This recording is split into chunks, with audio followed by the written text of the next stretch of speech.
வணக்கம் நண்பர்களே. இன்னைக்கு ஒரு அருமையான சிம்பிளாக ரொம்ப ஈஸியாக பண்ணக்கூடிய ஒரு பொங்கல், ஒரு துவையல், ஒரு டீ இதுதான் பண்ணியிருந்தேன்.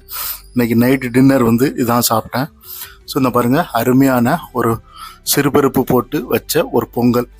ரொம்ப ரொம்ப குழைவாக இல்லாமல் கொஞ்சம் சாப்பாடுற மாதிரி ஒரு விரையாக இருக்கிற மாதிரி ஒரு பொங்கல் அருமையாக இருந்தது.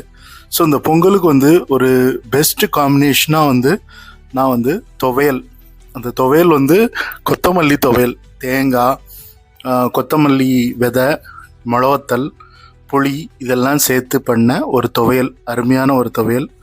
ஸோ இப்போது இந்த பொங்கலுக்கு காம்பினேஷனாக இருக்கும். இந்த பொங்கல் சிறுபருப்பு, நெய், கொஞ்சம் மிளகு, ஜீரகம், இந்த ரெண்டு தான் போட்டிருக்கேன். சிறுபருப்பு இப்போ 1 கிளாஸ் அரிசிக்கு 1/4 கிளாஸ் சிறுபருப்பு, மிளகு, ஜீரகம் போட்டு அருமையாக சாப்பிட்றதுக்கு ரொம்ப அருமையாக இருந்தது. இந்த பொங்கல் நம்ம லைட்டாக தான் மிளகு போட்டிருக்கேன். மிளகு, ஜீரகம், மிளகை கொஞ்சம் பொடிச்சு போட்டது, அவ்வளோதான்.